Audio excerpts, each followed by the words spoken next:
with it being Halloween and all, I thought about sharing a story with you guys. A story that I've never mentioned before on any of my live streams. I've never talked about it. I've mentioned it to a few of my friends, but really the only it's very uncomfortable ever just for me to bring it up. So that's why I don't.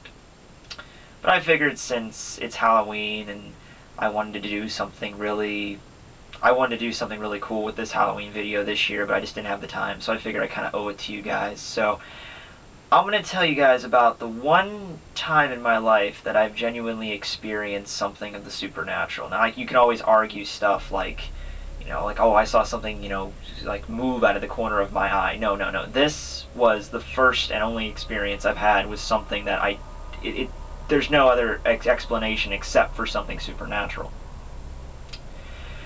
So, this happened when I was in middle school, so probably around 2006, 2005. I was about maybe 13, 14 years old. My middle school was a very old building. It was built at the end of World War I. It was built in like 1917, so by the time I was there, it was probably close to 90 years old. And because of this, and because we're all a bunch of kids at the time, we're still, in that age where we like to just, freak other people out just for the hell of it. So we would always come up with these really scary stories about, like, oh, there was a janitor that hung himself in the basement, and you could still see, if you look through, the basement door, because the basement of this building was probably by far the creepiest. I mean, the building itself was like almost falling apart. I mean, the walls and the floors was cracked and broken. It just looked like it was going to fall apart from the inside. But the basement of this place was probably the creepiest. It had like a metal grate over the door, so students couldn't obviously go down.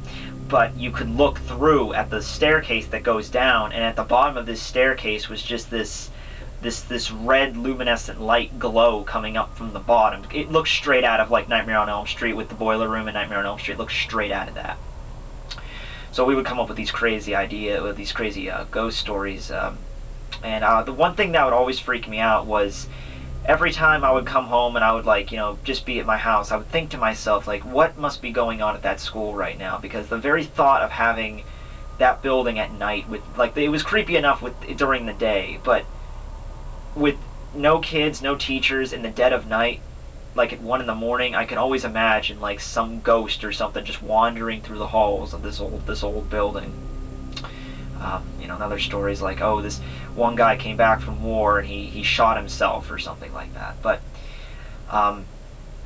so one night we were having a all-night stay over at this building, and we did this every year. I guess it was some charity thing, I'm not really sure, but all the students would spend the night overnight at the school. But they would only keep us in one corner of the building. There was a 3-story building, and they wouldn't let us wander throughout the entire building all night. They would only keep us kind of quarantined into one side of the building, so we weren't running around all over the place. They would have activities and stuff throughout the night to keep us entertained. But around 1, 2 in the morning, as you can probably imagine, we were all pretty tired. So me, my friends, Nick and Warren were in the auditorium, and we were just kind of like, we were all very tired at this point, and we were just talking about the ghost thing came up to the topic, and we started talking about it. And eventually one of us brought up, like, we should go down to the basement, which was on the other side of the building, the place that we're not supposed to go to. And maybe because we were tired, maybe because we were just like, I'll call bullshit on that, we decided to do it. So we all walked down, and it wasn't really hard. The teachers themselves, the chaperones, they were as exhausted as we were. They weren't watching us that well, to be fair.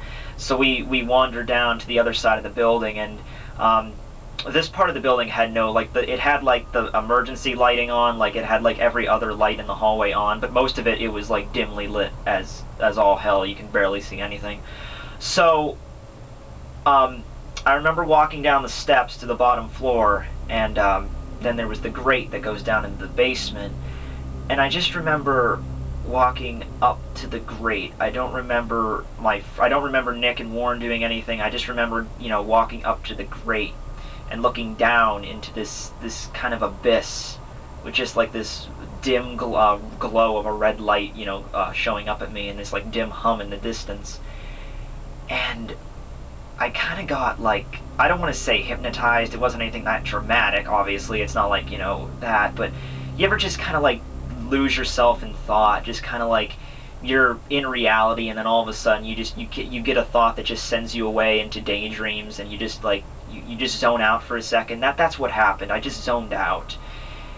And what kind of brought me out of this was this, maybe it was because I was so tired, it was very late at night, but I just kind of zoned out, like staring down into this blackness.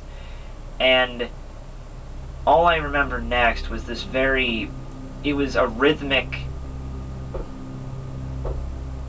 kind of like someone was walking, kind of like footsteps, but it wasn't as rhythmic as footsteps. It wasn't like, someone steps and then another one immediately follows after. It was kind of like a thump, and then there was a longer pause followed by a longer, more prolonged thump. And it sounded kind of like boots, like someone was like, you walk around a house with heavy boots on, you know the sound. And so I'm thinking, like, well, staring down in this kind of like half, lucid state I was in, I was kind of thinking, well, maybe, it's a basement, it's an old building, there's always something rattling around in the walls, something like that. But then I noticed it started getting a little louder and a little closer. And finally, and I don't know how any other way to say this, he just appeared. It was an old man. He looked very similar to my grandfather, about my grandfather's age, like late 70s. He was wearing black overalls over a red and black plaid shirt, gray hair, and he was wearing these big, work boots. And all he did was just come out of the darkness at the very bottom, and he just looked up to me from the bottom of the stairs through the metal grate, just looking up at me. He didn't do anything. He wasn't a dramatic, wasn't anything dramatic like a ghost, like some like amazing, like some crazy face appeared, or anything like that. He just stood there and just looked up at me. And that, as you can probably imagine, scared the ever-loving hell out of me. I turned and I ran toward the stairs. I didn't look back. I don't know if I did look back, I don't know what would have happened, but I just ran back to the stairs, and that's when I realized that I didn't realize it until maybe halfway up the steps, maybe because I was just so shocked, but when I was about halfway up the steps, I realized Nick and Warren ditched me. Because they were gone. They were just gone. Maybe they left when I was all zoned out. Maybe they left when I didn't know. But like halfway up the steps, I'm like, those guys freaking ditched me. So I get back up to the auditorium, and they're there. They're back to where we were originally. And I sat down, and they kind of look at me, and they were just kind of snickering and laughing at me. And I don't really recall exactly what I said to them. I think I did mention something. I mentioned, like, did you see him? Did you whatever? But they didn't believe me. They were still kind of snickering at me, because I think I think that was their idea from the start. Let's lure Map down, because I was known as like the shy kid. Let's lure Map down into the dark basement of the middle school at 2 o'clock in the morning and scare the like shit out of him. So I don't believe they saw anything. And I mean, you could always argue the fact, maybe it was some kind of, janitor or somebody working late night there, but it wasn't. I'm aware, I went to this school for 3 years. I was aware of all the staff that work there. I don't have any reason to believe there was some kind of late night janitor just walking around the hallways at 2 o'clock in the morning. I have no reason to believe that. I never saw this man before, nor have I seen him after. And just the fact that he just stood there and stared, he just kind of appeared out of the darkness. So that is, it might seem kind of tame when compared to other ghost stories that people have, but it happened, it did, and it was probably one of the most supernatural things in my life. So I just wanted to say that, and please, everybody, just have a happy and safe Halloween. Son of a bitch.